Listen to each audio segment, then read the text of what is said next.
Bueno, buenos días a todos. Mi agradecimiento a las autoridades de las jornadas y a las autoridades del hospital por permitirme participar en estas jornadas.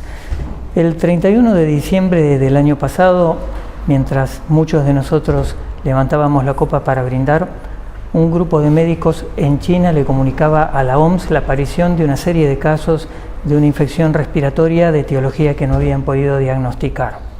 Un día después se cerraba el mercado que aparentemente dio origen a este brote de enfermedad en Wuhan, en la provincia Hubei, en China.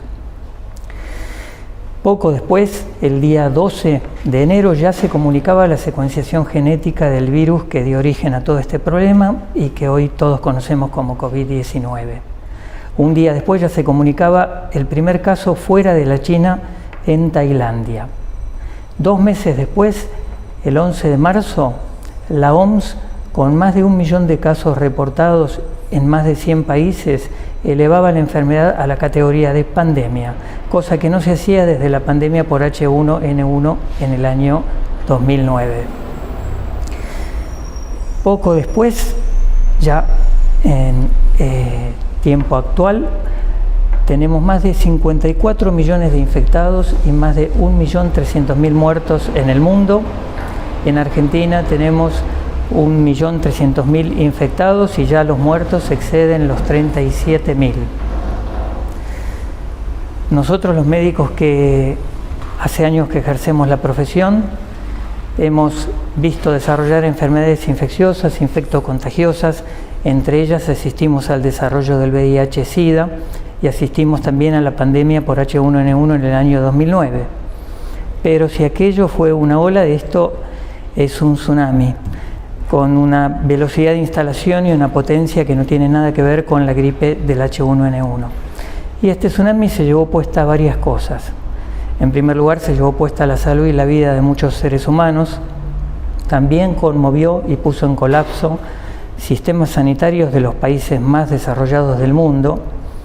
Y otra cosa a la cual le asestó un golpe duro fue al rigor médico en el manejo de la información científica.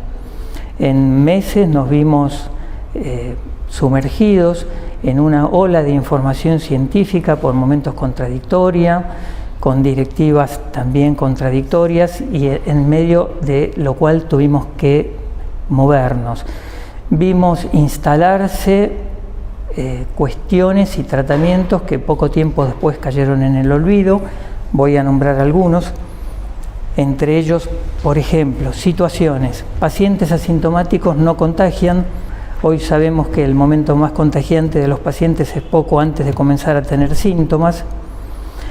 También hemos dicho los aerosoles infectantes no exceden el 1,5 metros. Hoy sabemos que no es así. Los barbijos solo tienen que usarse en la atención directa de los pacientes sospechosos o infectados, no deben usarse en los corredores del hospital, no deben usarse en la calle. Hoy sabemos que no es así, la OMS recomienda su uso en todo momento fuera de los ámbitos hogareños. Otro tanto ocurrió con la protección ocular. Leímos también que los pacientes que usaban IECA y ARA2 les iba peor, aparentemente porque sobreexpresaban receptores sobre los que asentaba el virus para ingresar a las células. Hoy sabemos que no es así.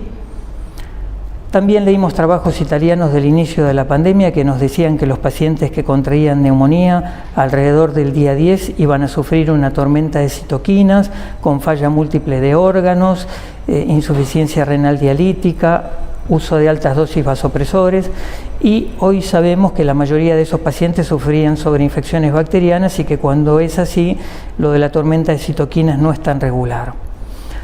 Hemos leído y en algunos lugares he usado, hay que anticoagular a todos los pacientes porque la incidencia de trombosis es altísima.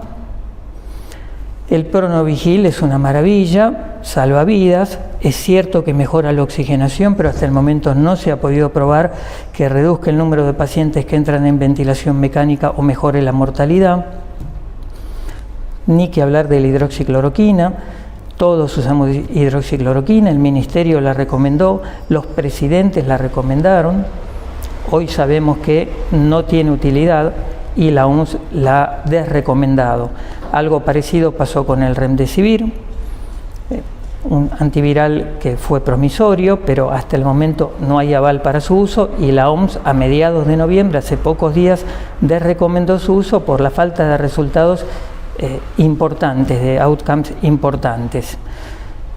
La misma cosa pasó con otros antivirales como el lopinavir, ritonavir, estudios que en este momento no avalan su uso. También hemos escuchado mucho sobre el ibuprofeno inhalado. Seguramente muchos de nosotros hemos oído pacientes que se les dio ibuprofeno inhalado en el contexto de neumonía y mejoraron espectacularmente. Todavía no se ha publicado nada contundente al respecto. También podemos hablar de la vitamina D y de otros complejos vitamínicos. La vitamina D sustentada en que efectivamente los pacientes que tienen déficit de vitamina D tienen peor evolución, lo que no significa que administrarles vitamina D mejore la evolución de los pacientes con déficit previo. Está por verse. Entiendo que la División B está desarrollando un trabajo, quizás introduzca un poco de luz en este sentido. También escuchamos no hay riesgo de reinfección. Las personas que se infectaron ya no se van a volver a infectar, pueden relajar sus cuidados. Hoy sabemos que eso tampoco es así. Ni que hablar del plasma de convaleciente. Sufrimos una revolución con el plasma de convaleciente, muchísima presión para su uso, un gran desconcierto y gran controversia en la información. Afortunadamente el hospital formó parte de un trabajo argentino importantísimo que ya se ha mencionado, es el estudio Plasmar, que se publicó exactamente ayer en la revista New England, un orgullo para todo el hospital y del cual varios de nuestros colegas formaron parte, que mostró que por lo menos en los pacientes con enfermedad moderada o severa dependientes de oxígeno o con score de SOFA, digamos disfunciones de órgano 2 o más, el uso de plasma de convaleciente no cambió resultados importantes, particularmente la mortalidad. No sabemos qué pasa todavía con los pacientes menos graves. Parecería que hay otro estudio argentino, el estudio que lidera el doctor Fernando Pollack, que mostraría que en la población menos grave, utilizada más precozmente, podría tener efecto en la proporción de pacientes con mala evolución, pero nos falta ver todavía números un poco más contundentes de este estudio que yo por lo menos no tuve oportunidad de ver todavía. Bueno, los corticoides salvan vidas, por suerte es una verdad, de las pocas que quedan firmes y en pie, efectivamente utilizado en los pacientes que tienen dependencia de oxígeno, y de ahí cuanto más gravedad, mayor el impacto positivo sobre la mortalidad. Y después escuchamos sobre colchicina, ivermectina, famotidina, hasta el hidróxido de cloro tuvo su momento de gloria a través de los comunicadores sociales. Para principios de noviembre están en desarrollo 1.900 trabajos de investigación sobre tratamiento en COVID, 1.300 de los cuales todavía están reclutando pacientes. Están en desarrollo 47 trabajos sobre diferentes tipos de vacuna en fase clínica y hay 155 estudios en fase preclínica sobre vacuna. Para mediados de noviembre, hace días, se habían publicado 64.000 trabajos científicos sobre COVID-19 en revistas indexadas. Entonces, el punto para nosotros es cómo nos paramos frente a esta catarata de información médica desordenada, contradictoria, en la que todos nos vimos impulsados y presionados por utilizar distintos tipos de tratamientos en distintos pacientes. ¿Quién acá en el hospital no corrió por plasma convaleciente antes del trabajo Plasmar para administrarle a algún colega o algún familiar? ¿Quién no hizo esfuerzos por conseguir remdesivir para algún familiar o colega, tratar de traerlo de Estados Unidos? Todas estas cosas nos pasaron siempre con las mejores intenciones, pero de buenas intenciones está empedrado el purgatorio.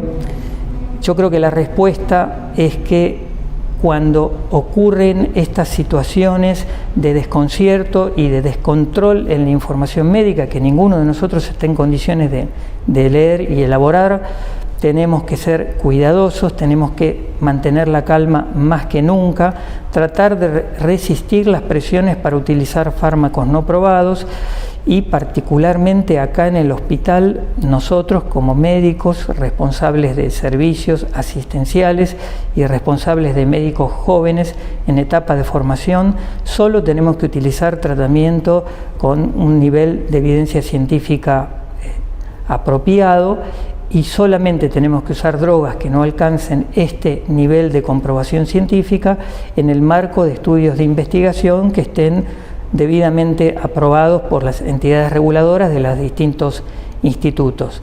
Creo que este es un aprendizaje muy valioso que esta pandemia nos puede dejar. Es el mensaje que a mí me gustaría que quede de esta breve exposición. Y bueno, finalmente no quiero dejar pasar la oportunidad para agradecerle no solo a todo el personal del hospital que ya se ha hecho, sino particularmente a aquellos compañeros, amigos que en el contexto de la atención de esta enfermedad han enfermado, algunos de los cuales la han pasado realmente muy mal y a otros que todavía hoy extrañamos porque tristemente ya no están entre nosotros. Muchas gracias.